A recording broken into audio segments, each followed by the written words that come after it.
Right now, there is a four-way race to the Eastern Conference crown. You have Milwaukee, Toronto, Philly, and Boston. And to be honest, I don't know who to pick. As is the case with playoff series, a lot of it comes down to matchups. And if we get a rematch series between the Philadelphia 76ers and the Boston Celtics, there is one matchup problem for the Sixers that could very well carry the Celtics to victory again. In today's video, we're talking about Joel Embiid's Kryptonite, Al Horford. But first, I want to tell you about Vindale, the sponsor of today's video.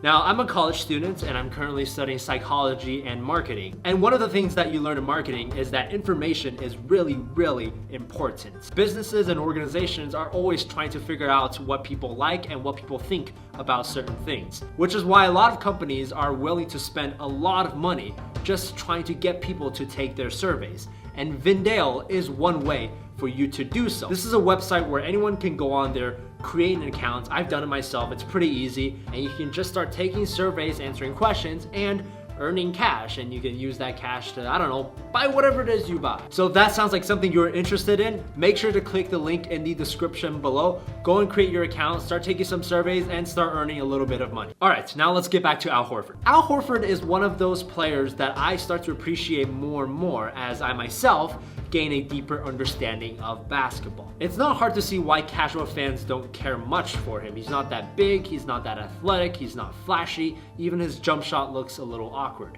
But Celtics fans have always understood how important Horford is to basically everything the Celtics do on both ends of the court.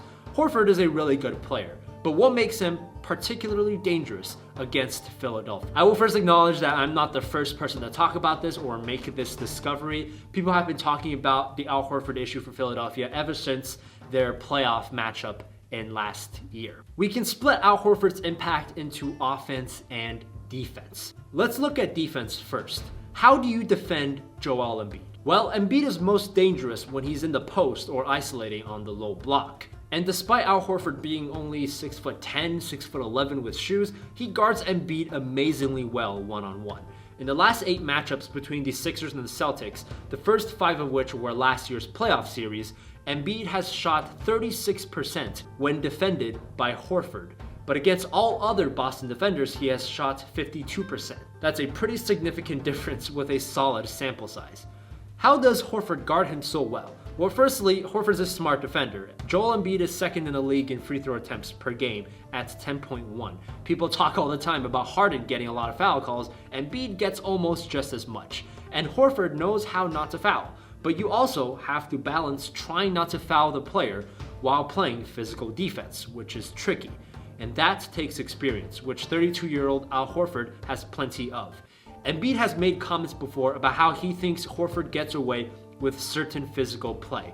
And he does have a point, sort of. Horford, like every other player, gets away with fouls sometimes. Look at this play where Horford jumps into the air while Embiid is still on the floor. This should have been an and one. Or this one, where in slow motion you can see Al Horford's outreached arms hit Embiid's arms and then miss the ball. But there's not that many of these examples, and I don't think Horford gets special treatment. This right here could have been called a charge or a no call instead of a block, depending on how the refs judged Horford's position and how hard they think Embiid hit him. And then you have a possession like this, where it's not a foul, it's just perfect timing, perfect extension, and legal physical play. Al Horford may flinch at missed free throws, but he's a physical one-on-one defender. His reputation suffers the same way Mike Conley's does, where because they're both such calm-mannered people that you unconsciously assume that's correlated with their playstyle, whereas both are incredibly tough players. But certainly Al Horford isn't the only center in the NBA that can play physical defense on Embiid. But what separates him from those other guys is that he's also really quick. If Embiid's number 1 weapon is taking advantage of his size in the post, his number 2 weapon is his three-point shot. Probably the Sixers' best offensive action is when they get Redick curling off a screen into a handoff from Embiid. After Embiid screens Redick's man, he can either move towards the paint to get an entry pass from Redick or pop out to the three-point line for a shot. His decision often depends on who's guarding him and where his defender is at in that moment. And when the Sixers go up against a team like the Detroit Pistons, for example, Embiid knows that he can pretty easily get open looks from 3 because Drummond simply can't recover quick enough. And if Drummond does start to overcommit for the three, Embiid can then turn into the paint and get good post position. But Al Horford doesn't have this problem because he's quick enough to both come out of the three-point line and recover into the paint and then force Embiid out of good position. In cases where Embiid does get deep post position, the Celtics sometimes will send help and double team him, and their wing defenders are usually quick enough to recover to their positions once Embiid passes the ball out. Let's now turn towards offense. What does Horford do offensively that troubles Embiid?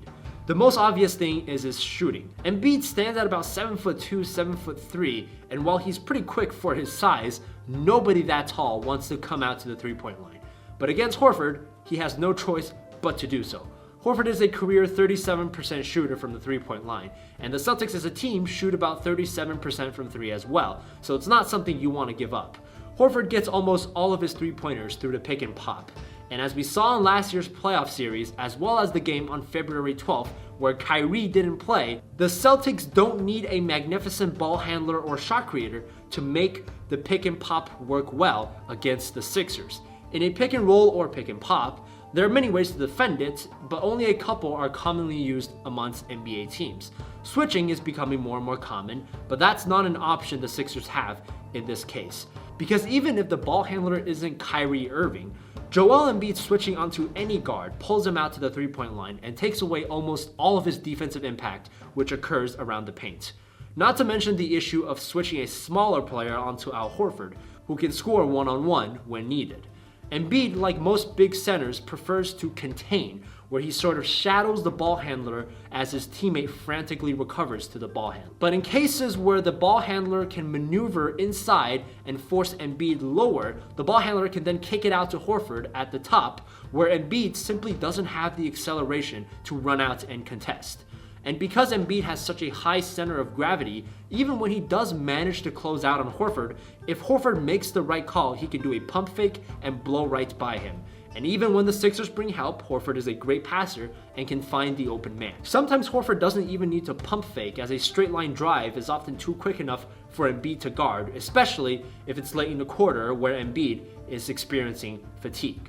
This is why even though Al Horford shot 2 of 9 from the three-point line in the 5-game series against the Sixers last year, he still had a tremendous impact. In that particular playoff series, mostly because of a rotational shortage, the Celtics played lineups with both Al Horford and Aaron Baines, and in those cases, Embiid obviously guarded Baines and had a lot more freedom, and while Baines made the Sixers pay with a couple of threes, his impact was far less than what Al Horford would have done in his situation. If they meet again this year, assuming no injuries, of course, that luxury will no longer exist for the Sixers. Marcus Smart and Marcus Morris have both looked great this year, not to mention Hayward, who's looking better every month that passes by, and who scored 26 against the Sixers on February 12th. The Celtics have plenty of players to slot alongside Horford in the front court.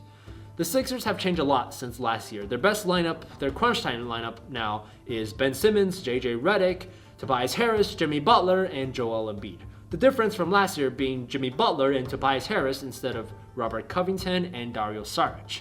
One thing to pay attention to moving forward is whether or not Tobias Harris can guard Al Horford one-on-one in the post. Because in last year's playoffs, the Sixers did put Saric on Horford at times, and it did not turn out well.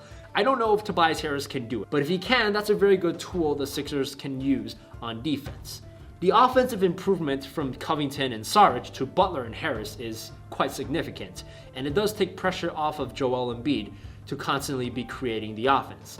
Even when Horford forces Embiid out of the paint, the Sixers can still generate points through other actions. I mean, just a Butler-Harris pick and roll in and of itself is difficult enough to defend, even though Boston has the right wing defenders to do so. But as we saw in their most recent meeting where the Sixers already had Harris and Butler, they still have trouble defending Al Horford.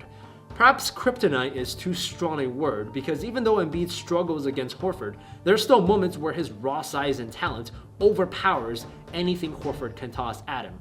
But the combination of physicality, quickness, basketball IQ, and veteran experience makes Al Horford, I dare say, the toughest matchup for Embiid in the entire league. And for a player who has risen so fast through the superstar ranks, who still has so much potential, Al Horford is the first roadblock Embiid must overcome in his own journey. Aragon had to kill the Shade before he challenged the King. More likely than not, Embiid and the Sixers will have to get by Horford before they reach for the championship. Alright, that's it for this video. If you don't already, follow me on Twitter, hit me up in the DMs on Twitter or Instagram, whatever. Subscribe to the channel if you haven't already, and I will see you next time.